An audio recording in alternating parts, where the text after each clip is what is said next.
Here we go. Already.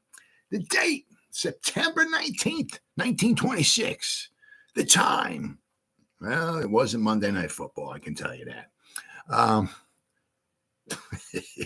Yes, as good as prior to the year before 1925, the Giants, when they played at the Polo Grounds, didn't play at the Polo Grounds here. They played at a high school field. Yes, they played at a high school field. But prior, in 1925, the Polo Ground games, the Giants game started at 2:30 in the afternoon. Not sure why. Don't know why it's not, but obviously, I'm sure there weren't any lights at this high school field. So I'm sure the game started by 1 o'clock somewhere in the early afternoon where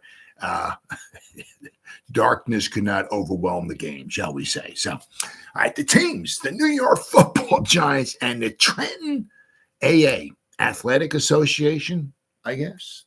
The Trenton Athletic Association. Oh, yeah, that powerhouse. And the place, well, the place was the Trenton High School. Oh, my God, the Trenton High School field, shall we say. Now, as far as I can find, I mean, this is some of the stuff is just, so difficult to find. Obviously, you have to look back, try to find articles or read in books, which I'm going to read. I got my good book right here. I got a nice little bit here I'm going to read. It'll tie together. You got to hang in with me here and all that stuff. I actually have a little article I'm going to read about this game. Oddly, I have no idea, how some of this stuff even makes sense. The New York Giants, New York, keep in mind, papers, absolutely nothing on this game.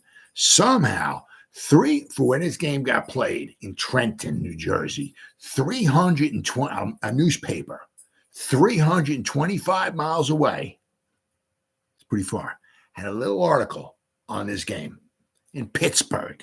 For some reason, not New York, it wasn't a New Jersey paper, wasn't even a Philadelphia, which is kind of about an hour or so away from Pittsburgh. It's like over 5 hours away, a newspaper from over 325 miles away had a little article in this. But I'm going to go to something I'm going to show you too. I mean, just where the priorities were back then compared to now. I mean, obviously, just the things are just the Giants ain't never playing in a high school field nowadays. That's not happening. If they played a game, it's you darn well right. It's in the New York papers. Not, as I said back then, nothing, crickets. Then again, this isn't a preseason game. It was just an exhibition game. But it just goes to show you, how things have changed and the priorities and all that. It's pretty amazing, comical, amazing, whatever you want to call it. But as far as I can see here, and this game was also, I'm going to possibly 6-minute quarters, possibly is an exhibition game, and quite possibly one of the more important games possibly in the history of the New York Football Giants.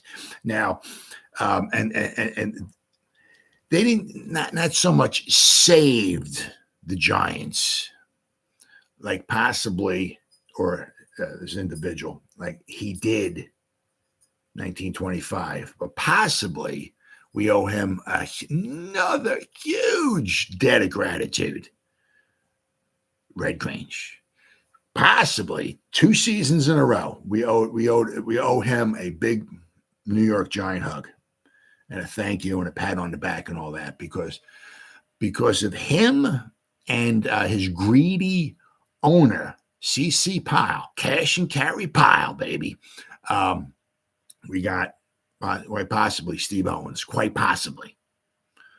In 1925, the Giants were, as the season went along, shall I say, the Giants, Tim Mara, there's my buddy, my boy, Randy's here. We can continue. It's not a Giants video. I got my buddy Randy here. But as the season wore along in 1925, the Giants, Tim Mara, started to find himself losing money, a whole lot of money. By the time, let me see, they played 12 games. Okay, so by the time they got to the 11th game of the season, which was the Chicago Bears came and played in at the Polo Grounds, Tim Mara found himself, I seen different things, but around $40,000 in debt. Now, at $40,000 in debt, that's yeah, but we're talking 100 years ago. So whatever $40,000 in debt is back then, it's not even so much just the debt. Okay, it's he was able to absorb it and all because he had other side businesses, which is another story for another day. But so he's able to absorb it. But the thing is, it's kind of like, well, I bought myself a team for $500. That's all very well known. Most people know that and all and everything.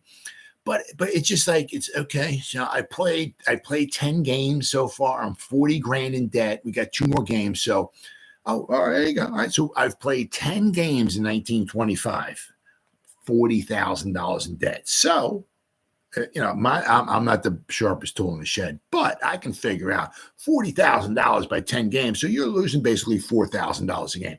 We got 2 more games left to play. So, educated guess, how much more money am I going to lose in these final 2 games in the 1925 season? Well, if I lose $4,000 a game, I got 2 more games, I'm going to lose another $8,000.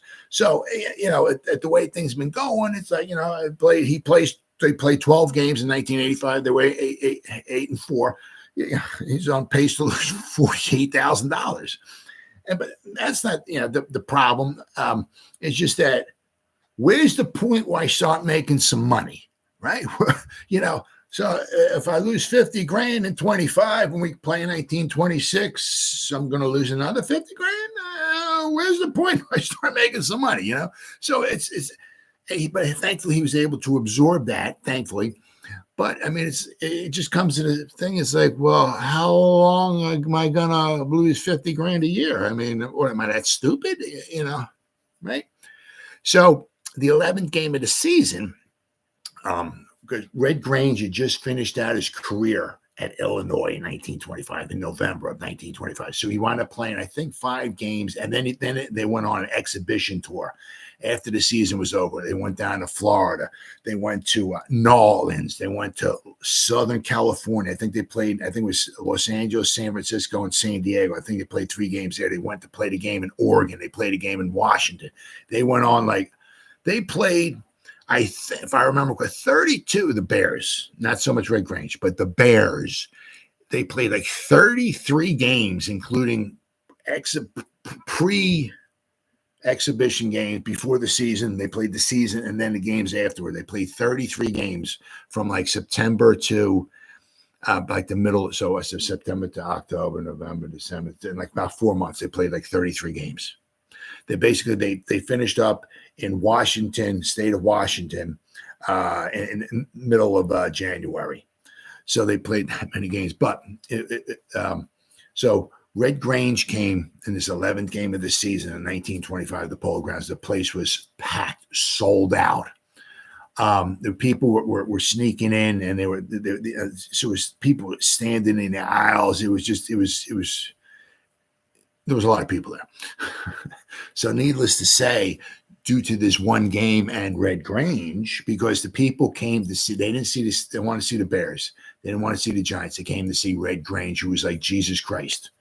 Michael Jordan, Michael Jackson, Babe Ruth, Jesus, all rolled up. He was, and it's not ESPN. There's no Fox. There's no ESPN. I just want to get on TV. Give me some popcorn there. Give me a beer, Edith, and some popcorn, all right? And we're out of toilet paper, all right? I'm just going to sit back here, or Al Bundy with the hand down the pants. And, I'm going to put the Giant Bear game on. Yeah, it's coming on. Yeah, it's coming on. Ain't none of that. You want to see the game, you got to go there. And because New York City, right? The place was packed, sold out and all. So he made so much money in that game. Red Grange made a lot of money too. But Tim Mara made so much money in that game, wiped out his debt, and he made some money. So Red Grange and his greedy manager, cash and carry pile, right? We owe him a debt. Well, 1925, we owe him a big hug. Well, once again, 1926, things start coming around, right? We owe Red Grange and his quite possibly his greedy manager, cash and carry pile, owe him another group hug, giant hug. Not so much saving the Giants, but okay, I'm going to read this article and from this book. It'll come full circle. But not saving the Giants, but quite possibly giving them, well, it's hard to say the greatest head coach in Giants history. Tough to say, but giving us Steve Owens. Okay, he wound up playing for the Giants, and then he coached for the Giants from 1931 to 53. He was the quote-unquote interim coach the final 2 games of the 1930 season. The Giants coach Leroy Andrews, the final 2 games that he was let go, there's 2 games left. Benny Friedman, and I seen articles where Benny Friedman, the 1930 season, was the interim coach for the final 2 games of the 1930 season. Then I also saw where Benny Friedman and Steve Owens were the co-head interim coaches for the final 2 games. So he was not technically a 1930 season, the final 2 games of the 1930 season. Steve Owens was not technically the head coach. He was shared the interim coach, right? Part-time coach with Benny Friedman. 1931, he took over as the full-time coach.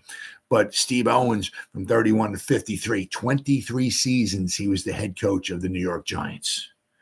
And quite possibly, once again, because of Red Grange, and it all tied together. You got to bear with me here. We got Steve Owens. He was a good player. He's in the Hall of Fame. But also our longest tenured head coach, 23 full seasons. In this day and age, I can't possibly see anybody in New York Giants history, in the future ever coaching for 23 seasons. I mean, the way it is nowadays, you have one losing, like with Brian Daboll's now. Some of the fans are calling for Brian Daboll. We go to playoffs one year with and this season we have a horrible season, horrible luck, some bad coaching, but bad injuries and all this, and people want to call Brian Daboll want his head on a platter. So I can't see anybody in this day and age actually coaching the New York Giants for 23 seasons. That probably never happen ever again. But he's also the leader. He has 152 coaching victories, which is number 1. And I don't know if anybody, that would basically be like right now, nowadays, day and age, a coach coming in, averaging 10 wins a season, which for 15 seasons. And once again, I don't know. That might happen. I'm all for it if somebody comes in and blows his record out of the water, but it hasn't happened since, and I don't know if it ever will happen. Anybody can coach that long. It's demanding. It's very demanding. And as the time goes by, it's even going to become even more demanding. It's going to get more and more competitive, more and more demanding. And I don't know anybody who's going to be able to coach that long or get that many wins. You have 1 or 2 bad seasons and you're out of here. That's just the way the league is nowadays. But was Steve Owens, he coached from 31 to 53, 23 full seasons, 150. It was like, I think it's 152 wins, 100 losses, and how many? Yeah, a lot of ties. Yeah. What do we got here? Does it have it here? Should have it here. Okay. Oh, okay. I guess I was wrong. 153 wins they have here. 100 losses and 17 ties. A lot of ties. Because back then ties happened a heck of a lot more than they do now. But also because of Steve Owens right now, because we got Bill Parcells, Steve Owens, Tom Coughlin. Those 3 brought the Giants 2 championships. Steve Owens, 1934, 1938. Multiple other championship games we went to. 2 other playoff games to see if the Giants in 1943 and 1950 to see who would go to the championship game. 1943, we lost to they were called the Washington Redskins. Because in 1943, they were called, sorry if I offend anybody, the Washington Redskins. I'm sorry if I offend anybody. But so 1943, we went to a playoff game against the Washington Redskins to see who'd go to the championship. We lost that one 28-0 at the Polo Grounds. And then in 1950, once again, with Steve Owens, we went to a championship game. Went to a playoff game in Cleveland. We lost 8-3. Battle of the field goals, and it was one safety. So we played in Cleveland. We lost 8-3. And to see who would go to the championship game in 1950. And then, unlike in 43, where the Redskins beat the Giants in 1943 in that playoff game, 28-0, they would go on to the championship game, and they would lose the championship game to the Bears 41-21. That was the Sid Luckman knocked out Sammy Ball game. That's another story for another time. But 1950, when the Giants lost the playoff game 8-3 to the Browns to see who would go to the championship game, the Browns actually on a Lou Garosa field goal, and I believe it was the final minute, they beat the Los Angeles Rams 30-28 in a game in Cleveland. So, but Steve Owens has 2 championships for the Giants. Tom Coughlin's got 2. Bill Parcells has got 2. Jimmy Lee Howell has the other one of the other ones, 1956. We beat the Bears 47-7. And Earl Pottinger, 1927, which is the following season. We'll be there soon, baby. 1927. Earl Pottinger, Potteiger, I think it is. So it's either Pottiger or Pottiger. I haven't heard anybody speak his name, so I think it's Pot. P-O-T-T, Eiger, Pottiger, Earl Pottiger has the other. He's the coach for the Giants in 27 and 28. So Earl Pottiger and Jimmy Lee Howell have the other 2 championships for the Giants. So I said 1927. So coming up, so there was no championship games in 1927. It was just whoever had the overall best winning percentage, which the Giants did with a record of 11-1-1, and also one of the greatest defenses in all time in New York football Giants history. 1927. Check it out. Even the 85 Bears and the 2000 Ravens would be jealous, right? Giants played 13 games. They gave up 20 points. They gave up 1.5 points per game. Pretty good last time I checked. So 1927 New York Giants. That's defense. But anyway, so quite possibly because of Red Grange, once again, we're getting Steve Owens. All right, he's in the Hall of Fame, very good player, but a very good coach. He has ups and downs. He as a coach, some people said, you got to evolve as time goes by. You know what I mean? It's always evolving. NFL's always evolving. It's always about passing, tackling, all that stuff. But the formations and stuff like that, he evolved a little bit. But sometimes football got a little past him, like especially some of his offensive formations. Like he had the A formation, and So it was time for a change after 53, and we brought in Jimmy Lee Howell. But anyway, but we owe Red Grange a huge debt of gratitude, because quite possibly because of him, we got Steve Owens, right? So once again, this will all start making sense to you as far as the Steve Owens game, because this is the first game that Steve Owens ever played for the New York Giants, and quite possibly because of, once again, Red Grange. But let's go. Sorry about that. All right, so the Trenton Athletic Association, I don't even know who the coach was. Doesn't say it here. Doesn't say it in my book. Doesn't say it in my article. I looked online. I mean, some of this stuff, there's just like absolutely almost nothing on any of this stuff, But I said, I don't even know who their coach was.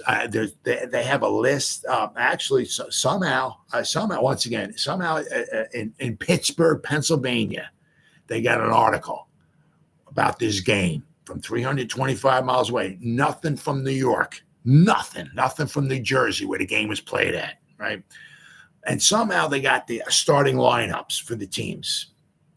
No idea how that happened. But the Trenton Athletic Association looks like they played apparently 4 games, I guess, in their whole existence.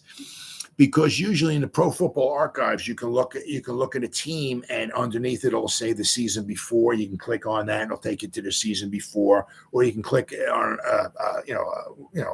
it'll say next season. You click on that, it'll take you to the next season. Well, here 1926 says Trenton AA, so I guess Trenton Athletic Association. They got 4 games here. All right, so I don't know if they were, I guess, an independent. They're certainly not in the NFL. I can tell you that much. They played 4 games, and one of them looks like it was canceled. They played the Staten Island, not the Stapletons, but the Staten Island Indians. There's so many independent teams, right? But they were supposed to play them on October 10th, 1926. The Staten Island Indians. They were supposed to play them in Trenton at the Trenton High School field, and apparently the game got canceled. Okay. But the other 3 games they played they were all on Sunday. This one here was September 19th, 1926. The New York Giants played the Trenton Athletic Association in Trenton, New Jersey at the Trenton High School field. The second game that the Trenton Athletic Association played was Sunday. It was basically, it was 4 games, all on Sundays, basically right after each other. Sunday, Sunday, Sunday, Sunday. So the following Sunday, on September 26, 1926, at home, they played the Darby, which Darby Athletic Association, which looks like home. Darby is in Pennsylvania, Darby, Pennsylvania. So they played the Darby Athletic Association on Sunday, September 26, 1926. They played them in Trenton at the Trenton High School field once again. They would win that game 23-0. And then the final game that they played,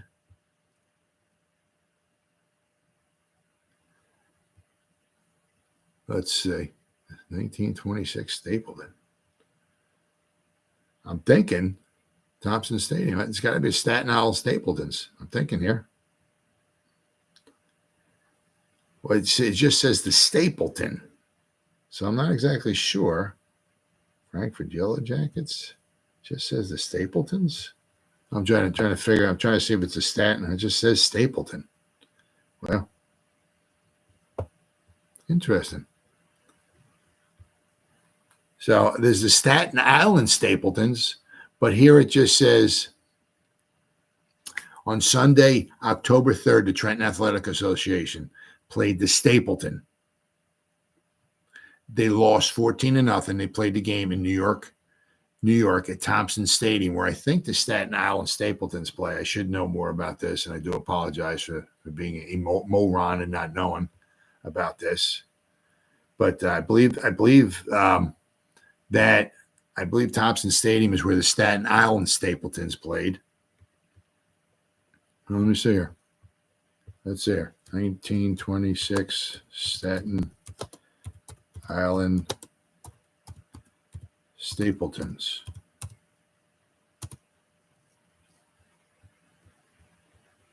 Let's see here. November 14th, Staten Island Stapletons. They have 1929, 20. Nope. It's not the Staten Island Stapletons. Pre-NFL. They were called the Team History Stapleton Football Club, Staten Island Stapletons. Oh, I don't know. That I don't know. But anyway, so they played the Stapleton. Now, it could be the Staten Island Stapletons before they were in the NFL, but I do know the Staten Island Stapletons played at Thompson Stadium, so maybe it was maybe it was the same team. Maybe it was the Staten Island Stapletons before they were called the Staten Island Stapletons. But they played on Sunday, October 3rd. They played the Stapleton. It says they lost 14-0. They played in New York at Thompson Stadium. And then in front of a crowd of 3,000 people. Said the only other game after that was the following week on October 10th. The Staten Island Indians, they played in Trenton, New Jersey. Well, it was canceled. Supposed to play in Trenton, New Jersey. They played at the Trenton High School field, but it was canceled for whatever reason. Then the Trenton High School field, is now called basically the Trenton Central High School. because in the late 1920s, the Trenton Board of Education acquired one of the last undeveloped tracts in the city, a 36-acre Chambers Farm, then used as a nursery. The new high school would be the city's third, replacing the then existing high school at Chestnut and Hamilton Avenues, built in 1900, which in turn replaced the first high school at Mercer Street, built in 1874. So there was a high school in Trenton, which was built at Mercer Street, built in 1874. Then in 1900, apparently in Trenton, they had an existing high school there at Chestnut and Hamilton Avenues, built in 1900. So, then in Trent, then in the late 20s. So apparently this game, if I'm reading this correctly, there was the high school which was built in 1900s at Chestnut and Hamilton Avenues in Trenton, is where the game was played at between the Trenton Athletic Association and the New York Giants, because in 1932, January 4th, 1932, the Trenton Central High School opened and was dedicated on January 18th of that year, 1932. Ceremonies attended by 5,000 people. So that they bought the 36-acre plot of land, the Chambers Farm, in the late 1920s, which replaced, I guess, this the Trenton High School, which was built at Chestnut and Hamilton Avenues in 1900. So it was pretty much now it's called the Trenton Central High School, right? But apparently back when the Giants played them, it was it was at the Trenton High School field. So I guess there was no Trenton Central or nothing like that. So back in the mid-20s, Trenton High School field they played at. As I said, and the Trenton Athletic Association actually played 3 games. They were supposed to play 4. The 4th one was canceled, and apparently, from what I can see, they never played another game ever again. Now, this was the only exhibition game the Giants would play in 1925. They had basically 2 exhibition games. They played the All New Britain team. That was an official kind of exhibition game. Then before that, the week before, they played the Newark Red Jackets, which was kind of more or less like a glorified scrimmage. Okay. So the Giants had like 2 games, exhibition games before the 25 season. Here they had 1. They played the Trenton Athletic Association. Then the following Sunday, on September 26th, I did a video on this. They played the Hartford Blues, in which they would win 21-0, and the Giants started their season. So, but now with Steve Owen here. Now this is kind of it all tie together here. You got to bear with me here.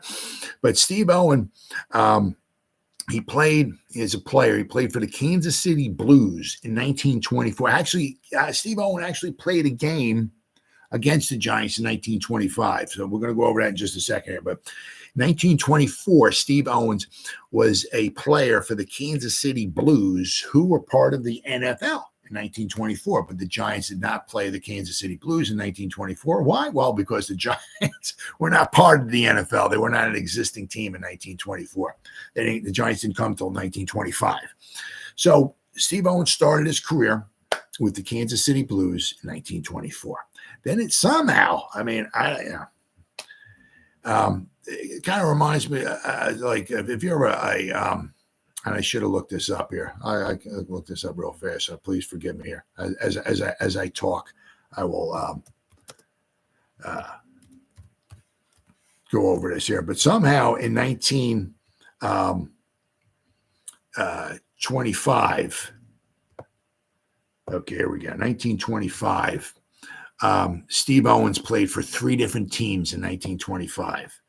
Now, it's kind of reminds me of, okay, if you ever remember, yeah, there we go. If you ever, he's one of my favorite guys, not one of them all time, but I absolutely loved him growing up in the 70s, being a Met fan, unfortunately. Joel Youngblood, okay, if you ever remember him, he played on 2 different teams. Yeah.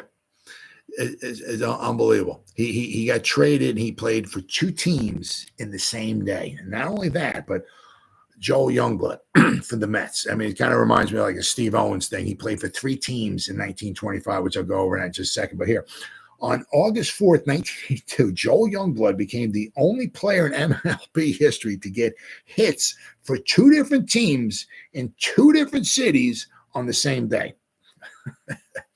Youngblood started the day as a starting center fielder for the New York Mets on the road in Chicago against the Cubs, who played all their home games in the afternoon, blah, blah, blah, blah, blah.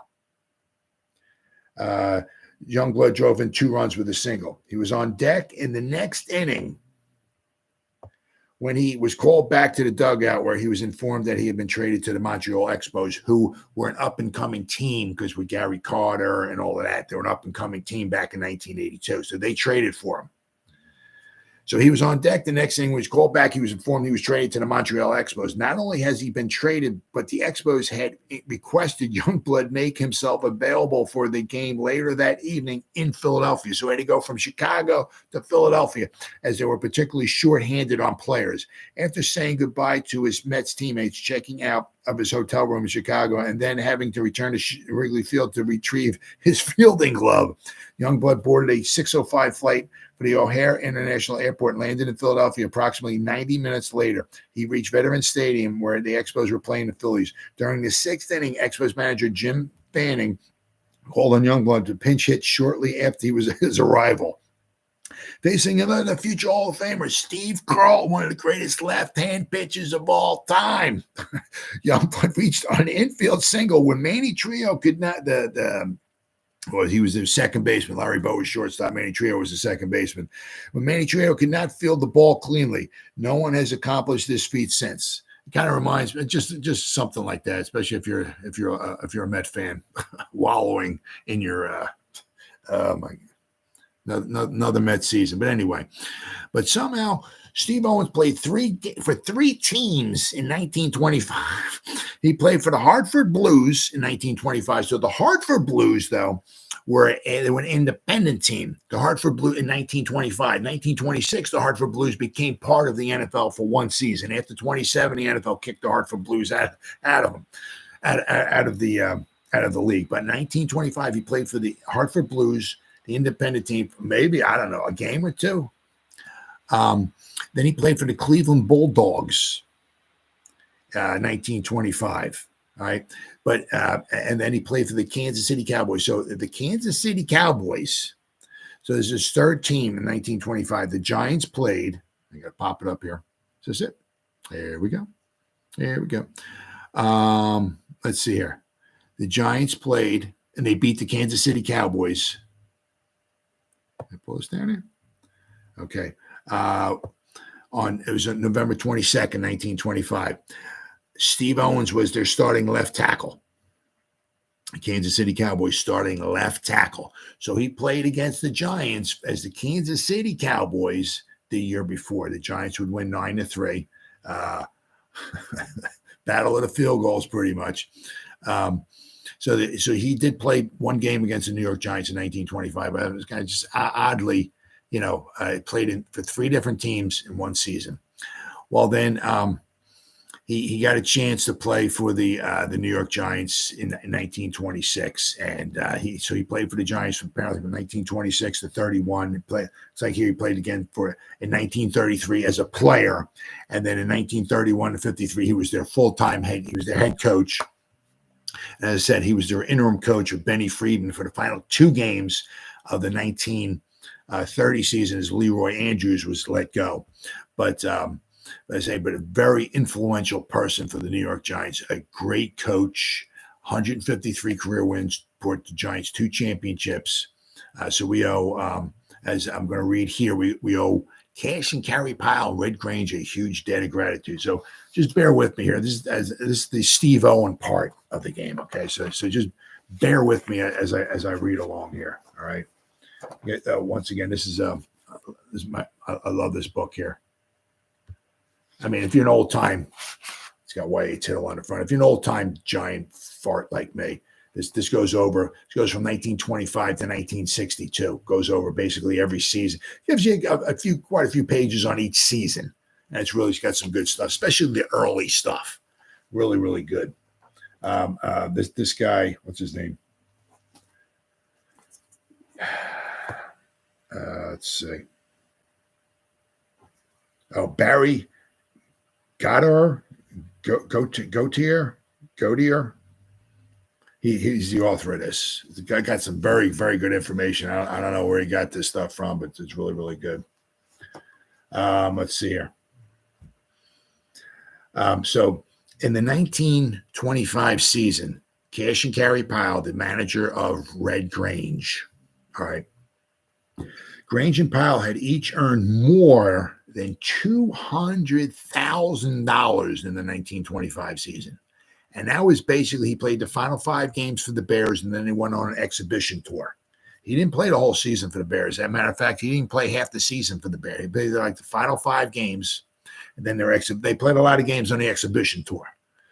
But he made over $200,000 in his, right? So,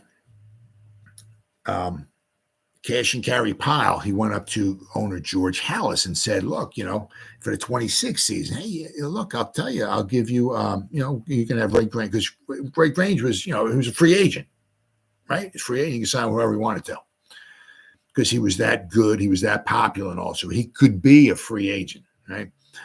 But he went up to George Hallis and said, hey, look, I'll give you, Red Grange for the 26th season. If you have to give over part ownership of the team, it's like, yeah, have a good one, bro. So he told George Hallis basically told Cash and Carry Pyle to go lay an egg someplace. So so Cash and Carry Pyle's like, he had money to spend, right? And he was going to get his way one way or the other. So he couldn't be part of the Bears. So Cash and Carry Pyle and Red Grange going to have their own football team. And where else better to have it? Media capital of the world, baby, New York, right? That's where you get fans coming in, right? They'll make a ton of money and all, or so he thought. So let's see. Okay, so he wanted 1/3 interest in the club. 1/3 interest. So Hallis, the founder, owner, and player and coach, wanted Grange, but not as a partner. Pyle was his Cash and Carry Pyle, his manager, was disappointed, but he always had another idea. So he headed for New York. C.C. Pyle, the manager, headed to New York, and a secret meeting with Jacob Rupert and Ed Barrow of the New York Yankees baseball team.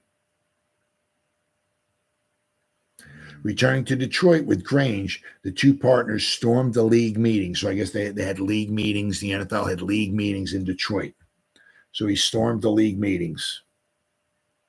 Pyle went in and he told the owners of the NFL that he had just signed a 5-year lease with Yankee Stadium and demanded a New York franchise in the NFL for 1926.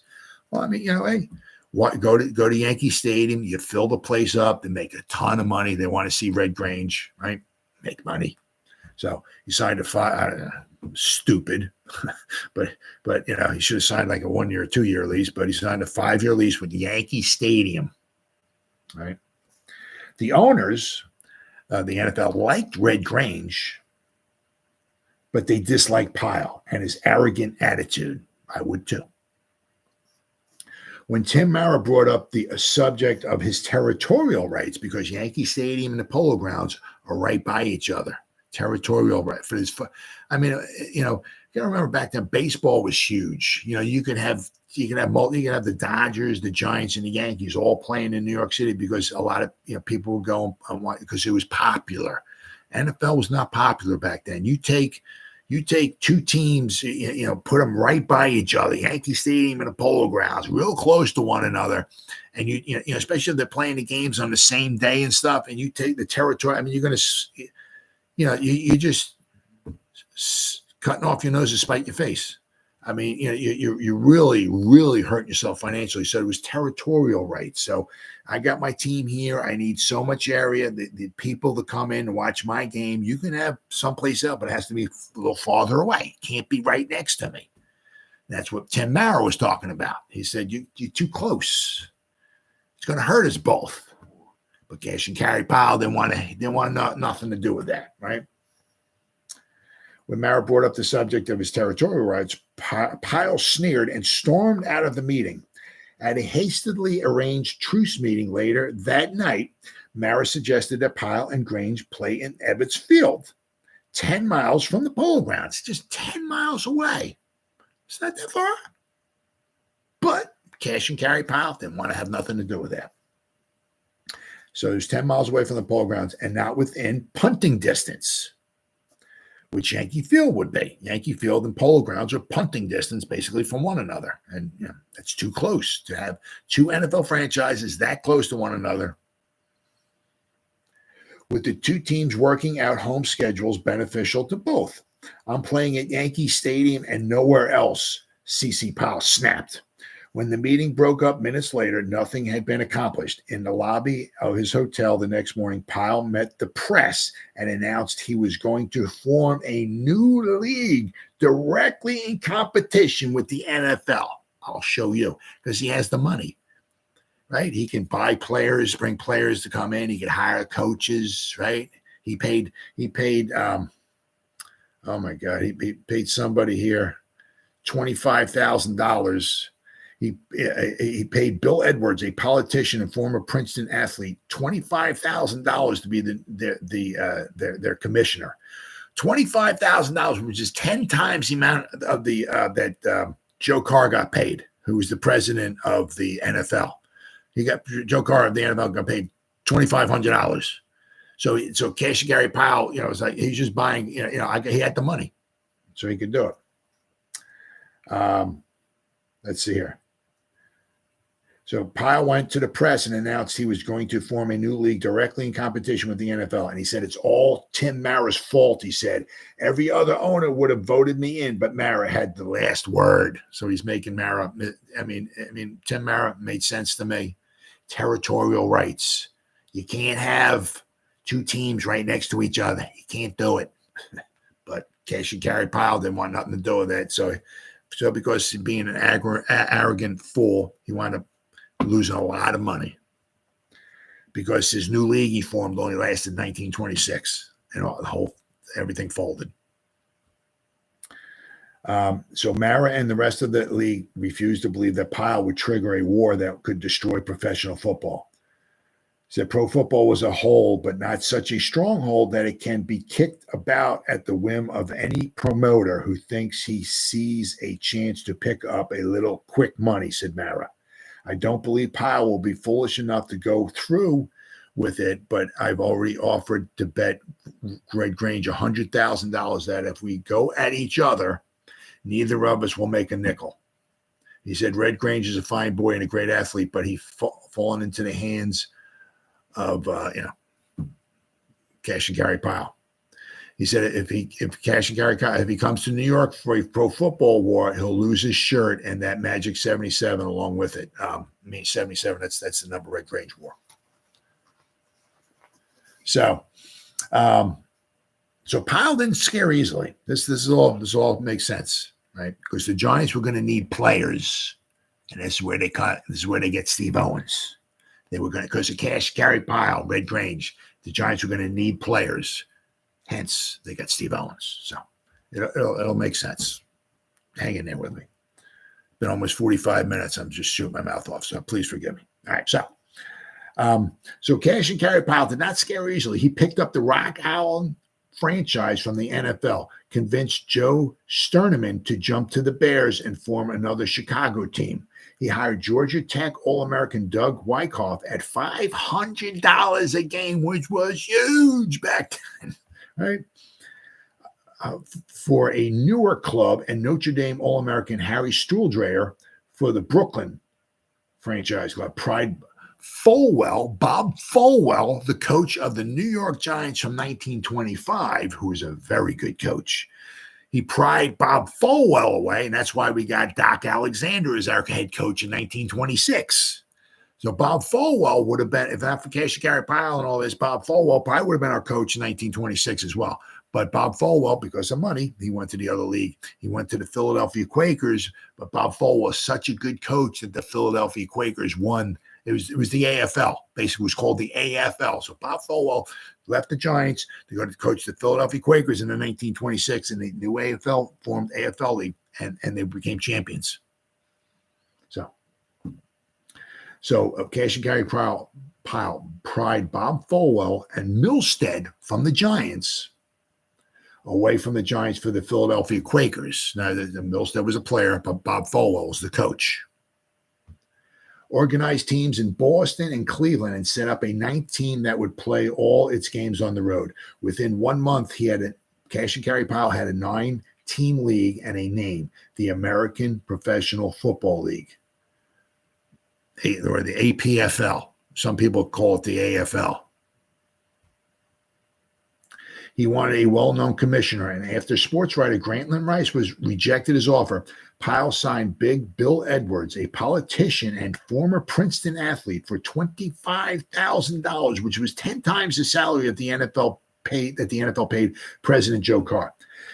Cash and Pyle says, "I am ready now," and said Pyle proudly, to put the NFL league and Mr. Mara out of business. So he had it in for Tim Mara.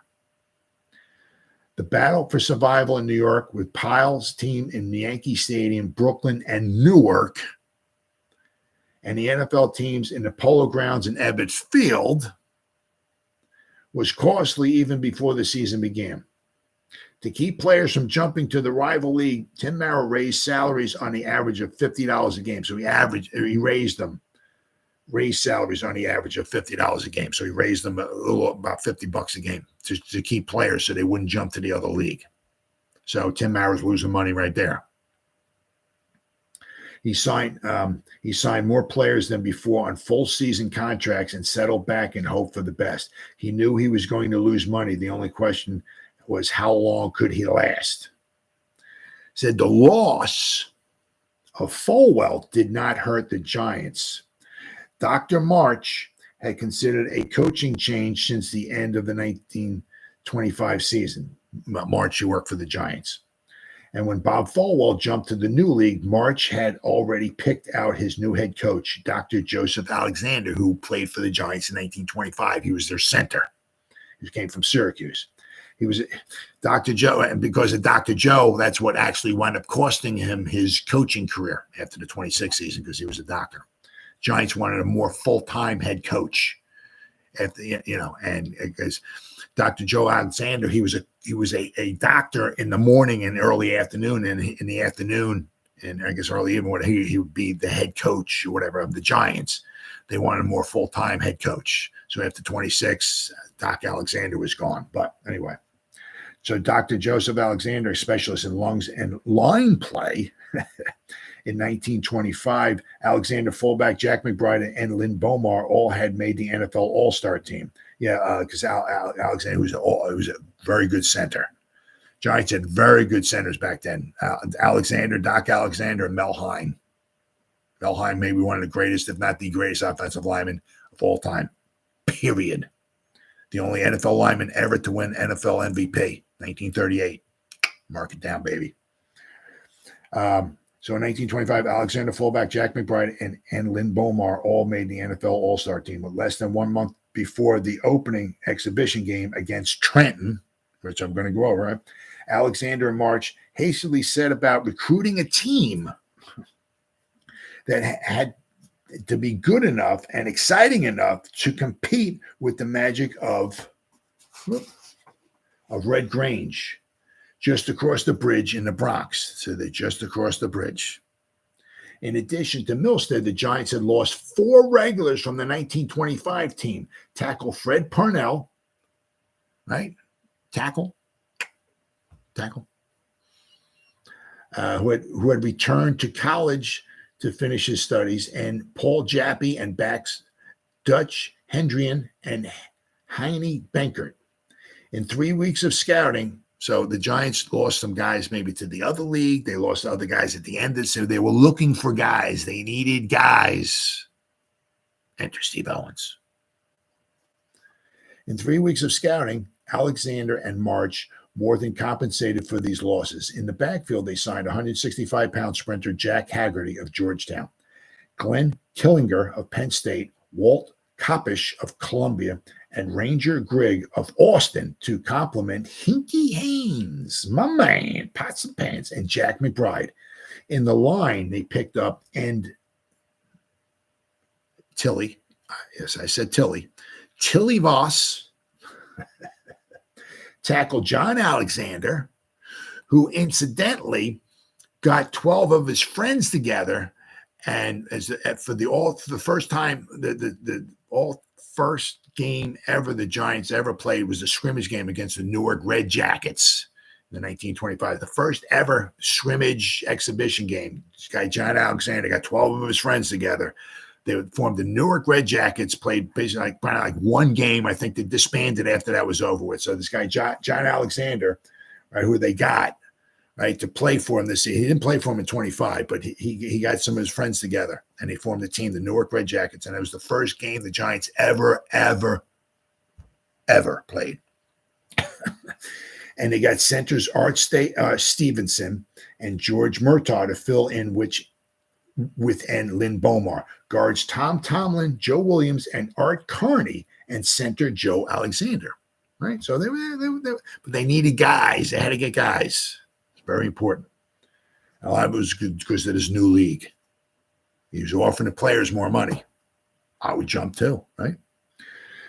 One of the prize newcomers was a last-minute addition because they needed, once again, I'm sorry to repeat this, but the Giants needed guys. In 1926. A large farm boy, here we go, from tiny Phillips University, where the frick that is, I have no idea, right? In Enid, Oklahoma. Enid, E-N-I-D, Enid, Oklahoma. So that's where Phillips University is. 240-pound tackle Steve Owen had traveled east with the Kansas City Cowboys in 1925. Remember, they played the Giants in 1925, right? In 1925 for a game with the Giants. So Steve Owens was with the Cowboys. He played in 1925 for the game against the Giants and pressed March, who worked for under Tim Mara. So Tim Mara, and March. Tim Mara was the owner, but March did a lot of other things. Right. So when Steve Owens saw, when March saw Steve Owens playing for the Kansas City Cowboys in 1925 against the Giants, Steve Owens really impressed March, pressed him a lot. Mammoth and powerful was Steve Owens, right? He still seemed to have good speed and mobility, especially for a tackle. Now he's 240, which was huge back then. When the 1925 season ended and the Giants found themselves one man short for a brief postseason tour of Florida, because the Giants played 3 games in Florida after the 25 season was over. They played there's a Jacksonville All-Star team they played, and they played the Coral Gables team 2 games.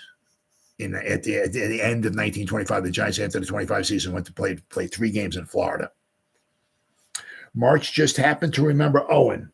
By chance, Owen, who had finished the season with 4 exhibition games in Hartford, stopped in to visit March before heading back to Oklahoma. Given a chance to make some extra money, Owen jumped. Down south, he played a little tackle, filled in an end, and returned home, never expecting to play for the Giants again. So he apparently played for the Giants at the end of that exhibition games. He make a little bit of extra cash, right? He went back home, never thought he'd hear ever again. Never, about playing for the Giants, right? He had played well, but he had not been outstanding when he played for the Giants. When he reported to fall practice with the Kansas City Cowboys, Coach Leroy Andrews took him aside immediately. And interesting enough, Leroy Andrews would become the Giants head coach in 1929 and 1930. So, stuff, yeah. But Leroy, when Steve Owens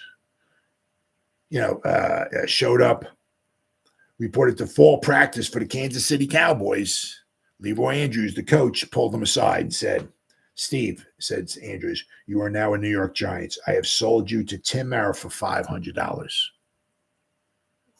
because the Giants needed players." At first, Owens was too surprised to say anything. Then, thinking of the $500 and an unusually high price for a relatively unheralded lineman, Owens asked for his share. Andrews, a tough businessman, refused, and Owen, who was on his way to New York the next morning. "I had seen a lot of fat hogs go for more than they paid for me," said Owens. "But in those days, a fat hog was a lot more valuable than a fat tackle. I was going to New York, even if I had to walk there." Reporting to the Giants training camp at Lake Ariel in the Poconos of Pennsylvania 3 days before the exhibition against Trenton. So he showed up. Steve Owens reported to Lake Ariel in the Poconos of Pennsylvania 3 days before the Giants, their exhibition game against the Trenton Athletic Association here. Owens, a country boy, felt out of place among the sophisticated Easterners who comprised most of the 27-man squad. The only time he had been to New York before as was a member of the Kansas City Cowboys in 1925 when the Kansas City Cowboys played the New York Giants at the Polo Grounds. He had to dress in a rented cowboy outfit for publicity when he was with the Cowboys. And his new teammates didn't plan to let him forget it, so that his new teammates remember seeing him in a cowboy outfit when the Kansas City Cowboys played the Giants at the Polo Grounds in 1925. He had to walk around in a rented cowboy. He said, "I was a little fish in a big pond," Steve Owens said. "The Giants veterans had a great time ribbing me before the exhibition game, but I had the last laugh." Okay, so this is where we finally get to the game. So please forgive me. 56 minutes in, I'm getting ready to talk about the game, so please forgive me. It was close to 90 degrees and climbing when the Giants took the field in Trenton. And Coach Alexander decided to start Owen to see just how far he could go. But interestingly enough, on this article that I'm going to go over, there's no mentioning of Owen as being a starter. But anyway. So Alexander decided to start Owen to see how far he could go. By the end of the first half, 10 Giant starters out of shape and nearly out of mind were drooping and had to be taken out. Owen, his muscles hardened from wrestling in the offseason, was just getting his second win, baby. Right? Suddenly, the country boy was wielding the needle. "I sure am disappointed in all you big city boys," he said. "Just what is it with all of you New York fellas? Do you play for only 30, 40, 50 minutes or not 60? I sure am surprised with you." Now, this, once again, this kind of is a little weird because in this article I'm going to go over in just a minute, it says there's 6-minute quarters. So I'm not exactly sure how many minutes they played. So, but Steve, he said, "Do you guys play for 30, 40, 50 minutes or do you play for 60? So Steve Owens was playing for 60. All the other guys were dropping like flies. Said the Giants, sloppy and sweating, won 12-0, and Alexander had found himself a starting right tackle. So that's from this book here. So because the Giants, right? It's in this book here. Good book. If you're an old fart like me, but because the Giants needed guys. Partly because of this league, some guys jumped to the league, other guys retired. I mean, it's tough. I mean, it was a brutal game back then. A lot of guys probably got injured, right? And I mean, it's not like this back then. Guys taking knees out and stuff like that. Man, your knees get banged up, injured, whatever like that. You can't play. I mean, it's not like it's not like it is today. They take him in, they repair the ACL and all this stuff, and give him a year off. No, man, you're screwed. So. But because, guys left the team because of this, especially this new league, the Giants needed players. And March, who worked under Tim Mara, right, remembered Steve Owens and went and they paid money. He impressed them as a tackle, right, impressed them. He paid the Kansas City Cowboys $500 Giants got themselves a player and soon to be a coach for 23 seasons for the New York Giants with 153 wins, 100 losses, and 17 ties. So quite possibly because of this new league with cash and carry pile and Red Grange, which would only last one season, and then it folded. They lost a lot of money. The Giants needed players, and quite possibly because of that, they got Steve Owens. If they didn't lose any players or something like that, they're probably not looking for Steve. May not be looking for Steve Owens, and he may not ever made the Giants. So I got this little article here. It only took me an hour to get here, so I do apologize for being a little long-winded. But so we got an hour article here. You got a little article here. All right. So now here for the Trenton team. All right. I looked up some of these guys. It's really hard. I mean, some of these guys I have no idea. I'm looking on Wikipedia to find who any of these guys are. It's pretty tough. But for the Trenton team, which basically, as I said, only played 3 games. They were supposed to play 4. Their 4th game got canceled for whatever reason. So they only played 3 games. So their left end was Lincoln. Their left tackle was Smith. Their left guard was Petty. Their center was Burke. Their right guard was Raymond. Gaston, who was supposed to be some big star from Michigan. I looked up, couldn't find Gaston. Gaston. He was their right tackle. Healy was from Fordham. He was their captain. He was their right end. Maloney was their quarterback. Keller was their left halfback. It looks like Carter and White, maybe 2 different guys. I'm thinking Carter and White were their right halfbacks, and Garrity, it looks like Gharity, was their fullback. Okay.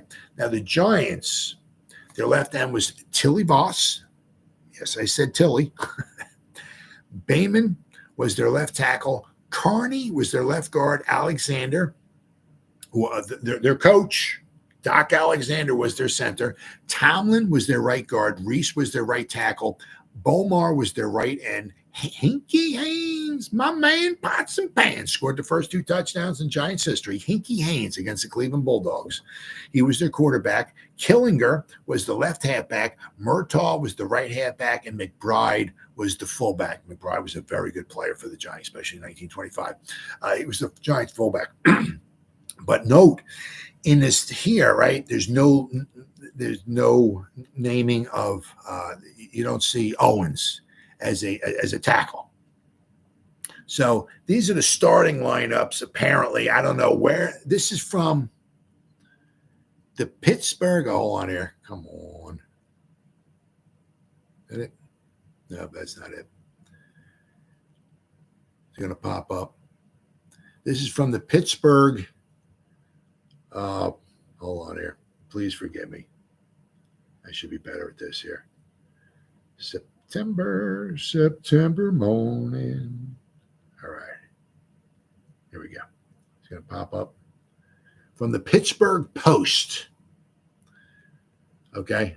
The Pittsburgh Post. As I said, Pittsburgh is 325 miles away from Trenton. Somehow they have this little article about this game. They have starting lineups. The newspapers I'm looking in New York have absolutely nothing. The newspapers in New Jersey have absolutely nothing. The Philadelphia, which is about an hour away from me, has absolutely nothing on this game. 325 miles away, the Pittsburgh Post has a little article on this game. The only thing I could find, right? The New York papers they talk about polo, they talk about squash, they talk about chess, they talk about horse racing, they talk about boxing, baseball, college football, everything under the sun, but they don't talk about the New York. It's simply amazing that the priorities and all that, how the New York Giants were just not big news back then. They took the back seat. And in this case, they didn't even make the New York Giants played a football game, and they don't even make the papers in New York. Absolutely amazing, just to go to show you what a difference 100 years makes, because this was 100 years ago. But you'll notice I said, I've read off the whole lineup. Steve Owens was not listed in the starting lineup for the Giants, but apparently, according to this book here, right, he played the whole game, according to this book, and he made it through the whole game. A lot of these guys were dropping like flies because it was so freaking hot. But also it says down here, the Giants scored a touchdown in the second quarter. They scored a touchdown in the fourth quarter. They won 12-0. They scored a touchdown in the second. I guess they missed the extra point. It doesn't say it here. They scored 6 points in the final quarter. I guess they missed the extra points. It didn't say it here. So they won 12-0.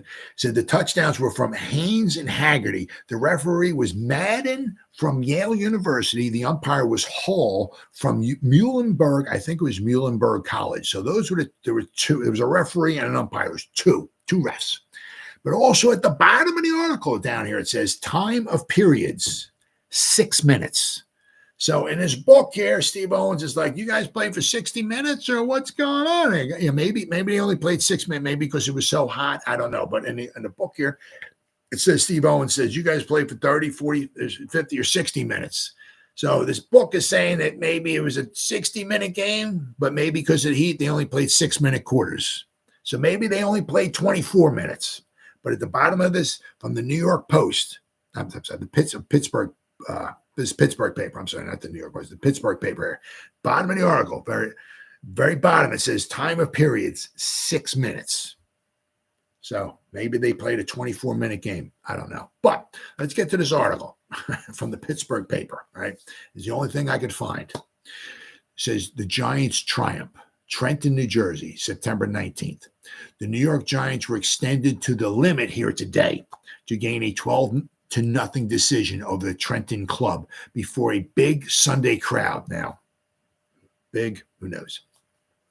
Trenton, with an array of college talent equal to that displayed by the Giants, were dangerous throughout the game. Gaston, former Michigan star, who I can find absolutely, if he was that good, if he was that famous, I couldn't find anything on a Gaston player from Michigan back in the early 20s. He was a tower of strength to the locals, breaking through the line and stopping play after play before they were started. Now, remember Gaston, he plays for Trenton, right? Lou Healy from Fordham, former Fordham University captain, and Benner, a Rutgers star, played strong ball for Trenton. Hinkie Haynes, Haggerty of Georgetown, and Glenn Killinger displayed a powerful offense for the Giants. Haynes got away for a 60-yard run in the second period for the visitors' first 6-pointer. And I guess they missed the extra point because they only scored 6 points. Haggerty went over the line in the final period after a series of line plunges, which carried the ball to within scoring distance. So we got Haggerty plunged over, I guess, from about a yard out. And then Hinkie Haynes had a 60-yard run to score the Giants' first touchdown in the second quarter. So the Giants would prevail this game 12-0, right, in Trenton, New Jersey, at the Trenton High School field on September 19th, 1926. According to this book, it was 90 degrees. It was very hot. Guys were dropping like flies. So quite possibly, that might be why they only played 6-minute quarters. Quite possibly. But once again, quite possibly once because of Cash and Carry Powell, the manager of Red Grange, forming a new league. The Giants needed players. And quite possibly, that's also the reason why the Giants got Steve Owens, a very good tackle, but he would become the New York Giants football coach for 23 seasons. So we might, once again, owe Red Grange another big hug. So that's what happened on this day, September 19th, 1926, in New York football Giants history. I'll see you next time.